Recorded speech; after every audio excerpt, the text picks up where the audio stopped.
ఇందూరు ధాన్యం మరో record create చేసింది. ఈ యాసంగి సీజన్లో అత్యధికంగా ధాన్యం సేకరణ చేసిన జిల్లాగా నిలిచింది. ఇంకా ధాన్యం సేకరణ చేయాల్సి ఉండగానే ఈ రికార్డు సాధించింది. ఈ యాసంగి సీజన్లో రాష్ట్రంలోని అత్యధికంగా 8.5 లక్షల మెట్రిక్ టన్నుల ధాన్యం సేకరణ పూర్తయింది.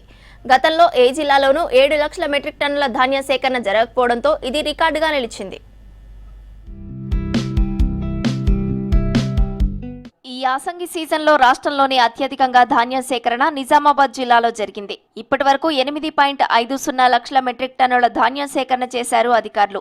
ఇంకా 4 లక్షల మెట్రిక్ టన్నుల ధాన్యం సేకరణ చేయాల్సి ఉంది. గతంలో యాసంగి సీజన్లో ఇంత మొత్తంలో ధాన్యం సేకరణ ఏ జిల్లాలోనూ జరగలేదు. ఈ సంవత్సరం కాంగ్రెస్ ప్రభుత్వం చొరవతో జిల్లాలో యాసంగి సాగు బాగా పెరిగింది. దీంతో దిగుబడి కూడా అత్యధికంగా వచ్చింది. ఈ సంవత్సరం 4.50 లక్షల ఎకరాల్లో వరి సాగు చేశారు రైతులు. అయితే 12.50 లక్షల మెట్రిక్ టన్నుల ధాన్యం దిగుబడి వస్తుందని అధికారులు ముందే అంచనా వేశారు. ఇప్పటి వరకు 8.50 లక్షల మెట్రిక్ టన్నుల ధాన్యం సేకరణ పూర్తి చేయడం ప్రస్తుతం రికార్డ్. కొన్ని రాష్ట్రాల్లో జరిగే మొత్తం ధాన్యం సేకరణ ఒక్క నిజామాబాద్ లోనే జరిగింది. వచ్చే ఖరీఫ్ కూడా పెట్టుబడి సహాయం కూడా అందుతుంది కాబట్టి ఈ రైతు బంధు కన్నా ఈ రైతు బోనస్ అనేది నా వ్యక్తిగతంగా చాలా మంచిది కాబట్టి ప్రతి ఇయర్ రైతు బోనస్ ఇస్తే రైతులు సంతోషపడతారని చెప్పేసి ఈ ప్రభుత్వానికి విజ్ఞప్తి చేస్తూ పడీతు ఏది లేకుండా మా దగ్గర ఒక్క గుంట పడీతు లేకుండా పండిస్తుర్రు ఈ బోనస్ చేయబట్టి.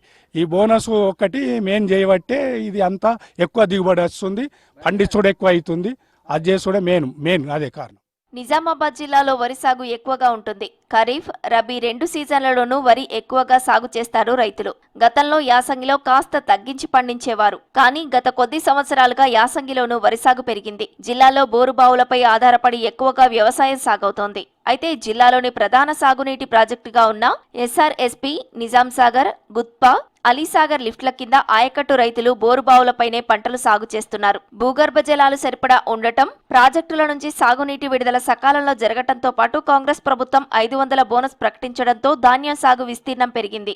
విస్తీర్ణం పెరగటంతో దిగుబడి పెరగటంతో కొనుగోళ్లు పెరిగాయి. గత యాసంగిలో 8 లక్షల మెట్రిక్ టన్నుల దిగుబడి వస్తే ఈ సీజన్లో 12.50 లక్షల మెట్రిక్ టన్నుల దిగుబడి వచ్చింది. ప్రభుత్వం ఇస్తున్న బోనస్ కారణంగా రైతులు వరి సాగుపై ఆసక్తి చూపిస్తున్నారు. ఈ యాసంగిలో మంచి దిగుబడి రావడంతో ఇందూరు ధాన్యం విదేశాలకు ఎగుమతి అవుతోంది.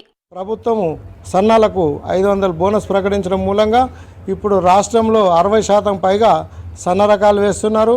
మొత్తం వరి పంట కూడా రాష్ట్రంలో ముందు కంటే కూడా చాలా ఎక్కువ విస్తీర్ణంలో పండిస్తూ ఉన్నారు. స్థానిక ఎమ్మెల్యే సుదర్శన్ రెడ్డి గారు బాగా సహకరించారు కాబట్టి ఎక్కడ కూడా ఎండకుండా మా దగ్గర పూర్తిగా పంట చేతికొచ్చింది, దిగుబడి బాగా వచ్చింది, కొనుగోలు జరిగింది. రెండోది మాకు అన్ని విధాలుగా మాకు గవర్నమెంట్ సహకారం మంచిగా ఉంది కనుక మేము అమ్మిన వడ్లకు బోనస్ ఎంత తొందరగా ఇస్తే మాకు ఇప్పుడు మళ్ళీ జూన్లో సీజన్కు మాకు డబ్బులు ఉపయోగపడతాయని మేము గవర్నమెంట్కు కోరడం జరుగుతుంది. ఈ యాసంగిలో ఇందూరులో సాగైన వరి అధికంగా దిగుబడి, అధికంగా సేకరణ పూర్తి కావటం ఒక రికార్డ్. దీంతో ఫిలిప్పీన్స్ వంటి దేశాలకు ఎగుమతి చేయటం మరో రికార్డ్. మొత్తం మీద ఈ యాసంగిలో సీఎం రేవంత్ రెడ్డి నేతృత్వంలోని కాంగ్రెస్ సర్కార్ సాగునీటి విడుదల విషయంలో తీసుకున్న నిర్ణయాలు, కొనుగోలులో పారదర్శకత, రైతులకు 500 బోనస్ ఇవ్వటంతో ఆనందం వ్యక్తం చేస్తున్నారు రైతులు. ఈ నేపథ్యంలో వరి సాగు విస్తీర్ణం పెంచారు అన్నదాతలు. దిగుబడి పెరిగి ధాన్యం సేకరణ కూడా దాదాపు పూర్తి కావస్తోంది. మొత్తం 12.50 లక్షల మెట్రిక్ టన్నుల ధాన్యం సేకరణ పూర్తయితే మాత్రం మరో రికార్డు ఇందూరు జిల్లా సొంతమవుతోంది.